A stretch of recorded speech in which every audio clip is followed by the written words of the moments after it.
你想升官，叫你老婆晚上来我房里。这句话出自陕西省宝鸡市原政协主席、副市长之口。白天他是宝鸡市的青天大老爷，晚上就成了荒淫无度的大色魔。他利用升职的机会巧取豪夺，威逼利诱，霸占了多名男下属的妻子。且有一部分男下属不仅把自己的妻子送给了他，还主动充当说客，劝说妻子委屈一下。作为回报，为了回馈这些下属的送妻之情，他给下属们升职加薪，挪用1.2亿民生资金来打赏他们。有的官员想升职时非常眼红，就会带着妻子去找他，希望能借此得到提拔，于是舍不得媳妇儿升不了官。这样的事在宝鸡官场上流传开了。短短几年内，他就拥有了11位人妻，这些女性都是他下属的妻子。就这样，他把整个宝鸡市变成了自己的后宫，所以人们称他为拉链市长。谁知风光快活了10几年后，他竟被自己后宫那11位佳丽联手告上了法庭，成为建国以来陕西省第1位落马的省级干部。这究竟是怎么回事呢？大家好，我是微笑，今天我们就来扒一扒陕西省宝鸡市副市长庞家玉的荒唐人生。众所周知，曹操甚爱人妻。今日得见夫人，乃天幸也。不知夫人今宵愿与我同席共枕否？15位妻妾中有12位是从别人那里抢来的，有的是战败对手的遗孀，有的是其他诸侯的妻室，甚至还因这个爱好差点做了风流鬼。庞家玉有过之而无不及，简直堪称当代曹操。说起庞家玉的仕途，其实最初并不顺意。他起初只是一家工厂的副厂长，他的上司是厂长李思民。李思民性格偏执，凡事以自我为中心，总是不采纳他人的意见。时间久了，李思民的这种行为开始在员工中引发不满，而庞家玉也成为了其中一个深受其害的人。他们之间积累的矛盾越来越深，庞家玉始终记挂着李思民对自己的种种不公，心中充满了复仇的火焰。随着职务的逐渐上升，庞家玉的权力也开始增大，但他却并未放下曾经的仇恨，反而将报复的念头深深藏在心中。后来他成为市长，庞家玉才有了机会实施自己的复仇计划。他一直未能决定如何对李思民下手，直到一次机关家属见面会上，他遇见了李思民的妻子曾倩。曾倩温文尔雅，容貌出众，庞家玉对他产生了邪恶的想法。自此开始，庞家玉开启了他的疯狂人生。要了解庞家玉和李思民的恩恩怨怨以及他的邪恶人生，我们还得把时间拉回到上个世纪40年代。话说1944年，庞家玉出生在山东泰安一个普通的农村家庭，父母都是本本分分的农民。从小，庞家玉就聪明好学，成绩一直名列前茅。20岁那年，庞家玉考进了东北工学院，也就是现在的东北大学。要知道，在那个年代能考上大学，简直是祖坟冒青烟。庞家玉算是鲤鱼跃了龙门，进了大学之后，他一直非常刻苦，他的专业课成绩一直保持在年级前列。毕业后，庞家玉被分配到冶金部304厂当工程师，一做就是9年。凭借过硬的专业技能，1979年10月，庞家玉从304厂调任到宝鸡市晶体管厂担任副厂长。正是从这个时候开始，庞家玉终于体会到了官场的艰难。以前他只是个工程师，每天勤勤恳恳，做好自己的分内事就行。现在一跃成为副厂长，不仅要负责厂里的技术研发，还要管理手下的员工。不过厂里的员工个个都是人精，根本不听他的话，因为他上面还有一个厂长，名叫李思民。自从庞家玉被调过来之后，李思民就经常看他不顺眼，不仅带着身边的心腹排挤他，还在公开场合完全不给面子，当着众人面前挑剔他的缺点。还有厂里遇到一些需要领导表决的事儿，李思民都经常跟他对着干。无论庞家玉提出什么方案，李思民都拍板挑选另一个。厂里的班子成员个个经过鬼，自然看得出厂长和副厂长不对付。聪明人不用想，都知道自己应该站哪一边。久而久之，庞家玉就变成一个没什么话事权的空壳副厂长。满腹抱负的庞家玉怎么会甘心自己的实力被人踩在脚底？再加上李思民年纪比他还小，学历还没有他高，这件事儿令庞家玉更加不服气，暗地里下定决心，一定要给李思民一点颜色看看。虽然在李思民这里屡屡碰壁，但大学生的身份还是给庞家玉带来了不少便利。从1979年到1992年，短短13年时间，庞家玉一路高升，做到了宝鸡市市长的位置。而这个时候的李思民只不过是一个局的副局长。这件事让庞家玉心里乐开了花，暗地里琢磨着怎么折腾李思民，让他也好好体会一下当年自己被针对的滋味。有一次市政府搞家属联欢晚会，李思民带着自己的老婆曾倩一起参加。曾倩是当地中学的英语老师，不仅年轻靓丽，气质还很出众。在一群庸脂俗粉里，庞家玉一眼就看中了这位美丽的少妇。一个阴湿的念头在庞家玉的心里转了出来，他不仅要折腾李思民的老婆，还要李思民求着自己才肯收手。话说1995年元旦，宝鸡市有一批干部要去龙山开年度总结会。按照往例，一群干部带齐自己的东西去开会就可以，但这次庞家玉就说快过年了，不如大家顺便聚一下吧，嘱咐一群干部通通带家人一起来。会议结束后，一群人去酒店吃团圆饭。在饭桌上，庞家玉特意安排李思民和曾倩坐在自己旁边，还特意跟大家说起以前和李思民在厂里共事的旧事。听到这里，李思民就算再懵也看穿了，庞家玉根本就是为了当年的恩怨专程回来报复自己。不过没办法，官大一级压死人，这个时候的李思民就像砧板上的鱼肉，任人宰割。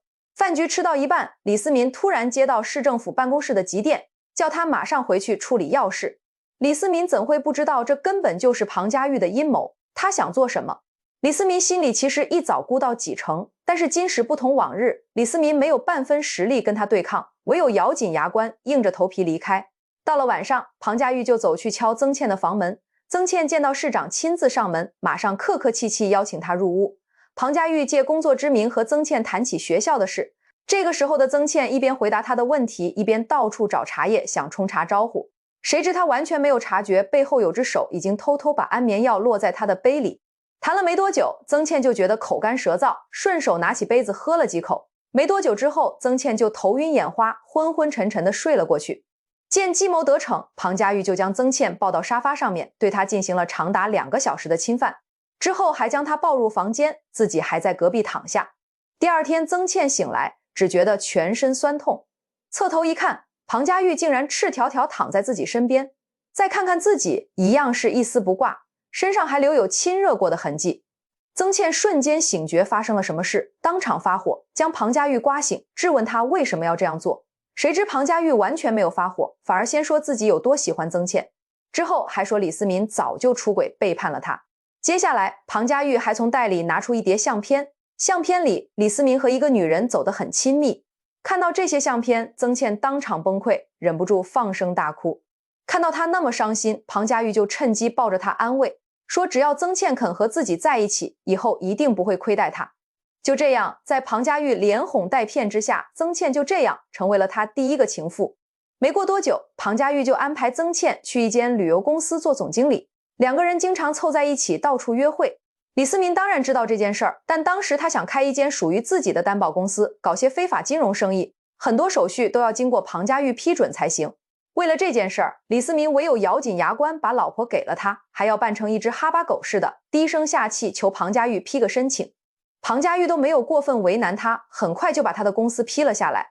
但是庞家玉对李思民的羞辱还未够。有一次开会，庞家玉当着所有人面前拍着李思民的肩膀说，近来你老婆表现不错，我很满意。说完还笑到见牙不见眼，多拍了2下他的肩膀。李思民听完脸都青了，但是没有办法，他根本没有胆量反抗庞家玉。不过很快，李思民就彻底接受了这个现实，还一跃成为庞家玉身边最忠心的狗腿子。李思民的公司在庞家玉一路开绿灯之下，1年内就靠非法操作赚了超过1亿元。这笔巨款落袋，李思民简直开心的飞起，觉得尊严那东西根本不值钱，只有现金实打实地攥在手里才够踏实。为了这些钱，他连最后那口气都可以不要，一跃成为庞家玉身边最忠心的马仔。时间到了1997年，宝鸡市搞干部大轮岗，找庞家玉送礼讲情的人简直络绎不绝。但是这时候的曾倩就发现，庞家玉对自己已经不像以前那么宠爱。为了重新巩固在市长心中的地位，曾倩就故意放风声说，庞市长对送礼没有兴趣，他的婚姻生活不多和谐，最喜欢找一个红颜知己陪着。在官场打滚这么多年的老油条，怎会听不出这句话的言外之音？有人想上位提拔，有人怕被报复穿小鞋，有人担心乌纱帽不保。一时间，几乎所有官员都回家和自己老婆聊天做思想工作。见到这个局面，庞家玉趁势搞起了属于自己的选妃大典。他逐个和官员老婆聊天看人，最后在一群少妇里选了10位做情妇。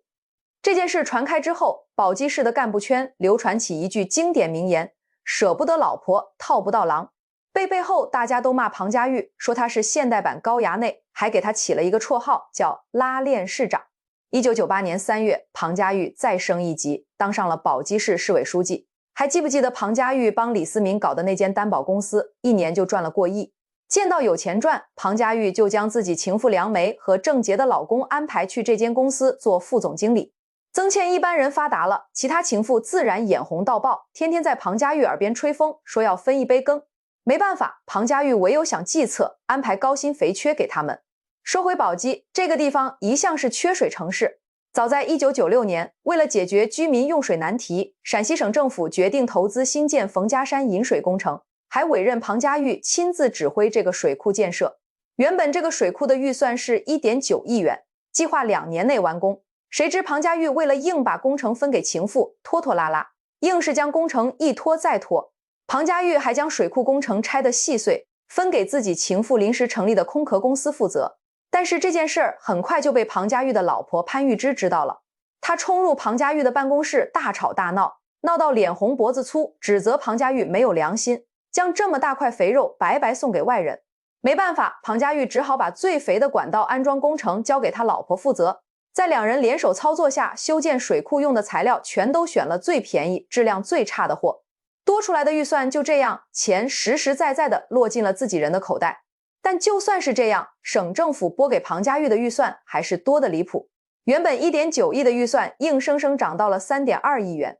果然不出所料，水库建成后，无奈就出了个大窟窿，不少居民一下子就没水用了。水库附近还搞到严重水浸，灾情惨不忍睹。时间到了2002年冬天，庞家玉正带着6名情妇去南非风风光光考察，怎料家里的水库又出事儿，管道又爆了。但这时候的宝鸡市民早就没有第一次报管时的手忙脚乱，只见一般官员熟门熟路地指挥下属抢修，家里受灾的居民也很淡定，把地下湿的东西搬上2楼。住在城镇的人就是这样拿出家里的备用水，熟练的操作让外地人都觉得很奇怪。难道这个宝鸡市政府经常带着大家搞水灾应急演练吗？其实庞家玉根本没有那么多闲情逸致，大家之所以这么有条不紊，纯粹是被这个烂工程逼出来的求生本能。原来这次报管已经是水库修好之后的第6次出事了。早在工程第3次报管之后，居民们每次去政府部门大吵大闹投诉，庞家玉每次都拍胸脯保证说之后工程一定不会再报管。但是这个市长只会耍嘴皮子，话说的好听，要报管的始终都会报。久而久之，大家都学聪明了，抢修部门随时随地准备着应急设备，水库附近的居民家里随时准备好几天的备用水。如此频繁的报管事故终于引起了相关部门的高度重视。庞家玉听到这个消息，连身边的情妇都顾不上了，急急忙忙赶回了宝鸡。面对中央调查组和媒体记者，庞家玉装出一副严肃的表情说，我一定好好配合调查，务必把冯家山水库这个豆腐渣工程的罪魁祸首揪出来。但是采访一结束，庞家玉马上把老婆和孩子送到加拿大避避风头，接下来又靠着各种关系和手段，成功把这件事儿压了下去，摆平了。心头大患一解决，庞家玉再次投入那般情妇的温柔乡，但他千算万算都没料到，中央又怎会那么容易让他过关。经过冯家山供水工程这件事之后，庞家玉成功引起了中纪委的高度关注。2003年3月，年近60的庞家玉坐上了陕西省政协副主席的位置。但是这个高位还没坐热，大事儿就来了。之前经他开绿灯批准的担保公司，因为非法经营搞出大祸，9000万国债收不回，不少市民的血汗钱就这样打了水漂。为了讨回自己的钱，大批市民被逼无奈，只好组团去北京上访。这件事一闹大，马上引起有关部门重视。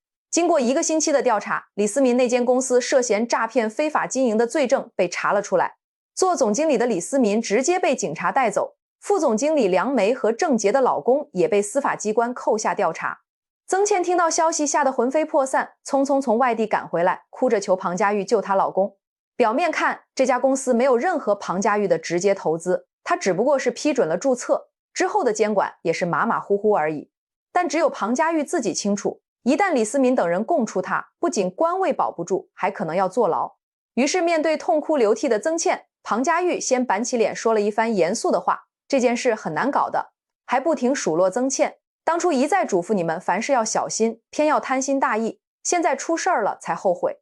听到这里，曾倩的心凉了半截，但仍不停下跪叩头求他出手相助。见曾倩已经吓得六神无主，庞家玉才放软口风说，叫他回去和李思民说，叫他醒目点，什么该说什么不该说，想清楚，那我才有办法帮他疏通一下，顶多里面坐3-5年，如果乱说话，我只好和他彻底划清界限。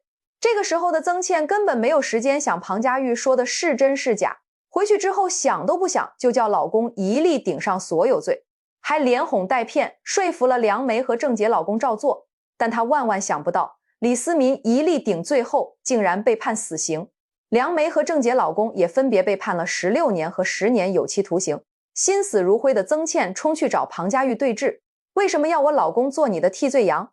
谁知道这个时候的庞家玉当堂反口不认人，还笑出声说，我怎会知道，可能是李思民自己做了其他坏事，关我什么事儿？直到这一刻，曾倩才彻底看清庞家玉的禽兽真面目，于是她咬紧牙关找到庞家玉其余10位情妇，将这一切和盘托出，终于说服他们联手一起收集庞家玉的罪证。最后11名情妇组团去北京上访，将庞家玉的罪状一一告发。2007年2月，陕西省政协正式撤销了庞家玉政协副主席的职务，开除他的党籍，并将案件移交给了最高人民检察院。2008年6月，甘肃省兰州市中级人民法院对庞家玉案件进行了不公开审理。经调查核实，庞家玉非法收受现金人民币48万元。最终法庭判决庞家玉受贿罪、玩忽职守罪成立，判处12年有期徒刑，并处没收个人财产20万元。以上就是拉链市长庞家玉落马的全过程。不过也有另一个说法，说举报庞家玉的并不是这11名情妇，而是前宝鸡市司法局副局长曹长征。这位曹先生举报庞家玉足足跨了13年。早在1986年，有人举报庞家玉做副厂长期间炒卖工业用黄金。当时在市纪委工作的曹长征因为调查这件事得罪了庞家玉。